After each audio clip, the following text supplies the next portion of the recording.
Assalamu alaikum warahmatullahi wabarakatuh. Today we will discuss about the political conditions in medieval period.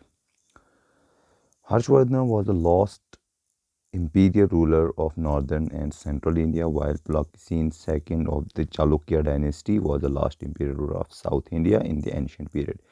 Ancient period की अगर हम बात करें तो साउथ में अगर हम देखेंगे तो वहाँ पे चालुक्यास जो थे, उनके जो राजा थे उनका नाम था पुलाकेसिन II, उनका रूल था तो वो ख़त्म हो गया था। और नॉर्थ के हम या सेंट्रल इंडिया की बात करें तो वहाँ पे किसका रूल था? हर्षवर्धना का रूल, वो ख़त्म हो चुका था। ठीक है, लास्ट इंपीरियल रूलर जो है ये थे, इस नॉर्थ में थे हर्षवर्धना और साउथ में थे पुलाकेसिन यानी चालुक्य डायनेस्टी के रूलर।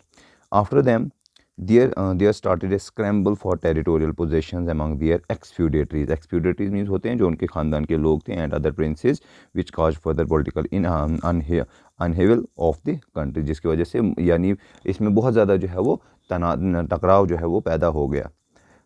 उसके अलावा eventually there emerged 3 points of power: the Rashtrakutas of Deccan, Deccan के राष्ट्रकूटाज, गुर्जारा प्रतिहाराज ऑफ कहाँ के? Pratiharas of Malwa, and Palas of Bengal.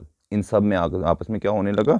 इनके आपस में क्या होने लगा जो है वो ये जो है ये वाले राजा जो हैं वो वजूद में आने लगे। Later the Gurjara Pratihara chief, Gurjara Pratihara के जो चीफ थे Nagabhata led the foundation of dynasty, जिन्होंने डायनेस्टी कनौज का वजूद जो है वो हमारे सामने लाया। कौन थे वो? गुर्जारा प्रतिहारा के जो चीफ थे वो थे नागा भाटा, जिन्होंने कनौज में जो है वो डायनेस्टी शुरू वहाँ पे शुरू की। दो it lasted only for a while, कुछ वक्त के लिए। हिज सक्सेसर जो इनके जानशीन थे उनका नाम था राज्यपाला। क्या नाम था? Rajyapala compared to Mahmud of Ghazni. उनको किसने हराया था? महमूद ऑफ गजनी ने।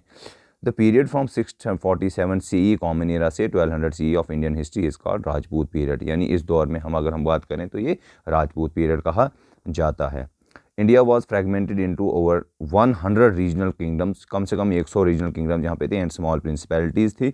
The repeated changes in the ruling dynasties in the same region acted as deterrents to the development of a feeling of loyalty or emotional attachment towards the rulers, especially amongst their subjects. अब deterrents क्या होता है कि एक ऐसी चीज़ होती है जो डिस्करेज करती है। क्या करती है? डिस्करेज करती है। तो जिसकी वजह से क्या हो गया था कि ये कुछ इसमें रीजन जो थे वो क्या हो गए थे? वो डिस्करेज हो गए थे। क्यों? देयर वॉज नो, क्योंकि उनके पास कोई मिलिट्री पावर नहीं थी कंट्री में, that could keep the warning princes under check and coordinate their activities against foreign invaders, जो उनको बचा सके। जो फॉरेन इन्वेडर्स थे, अभी हमने बात की ऊपर किसकी, किन की बात की हमने?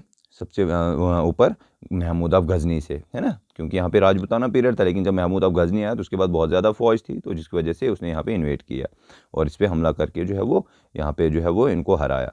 The country witness some political stability with the advent of the Delhi sultan, जो बाद में जो है वजूद में कौन से सल्तनत आई?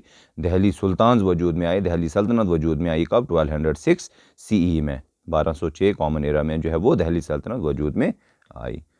Thank you.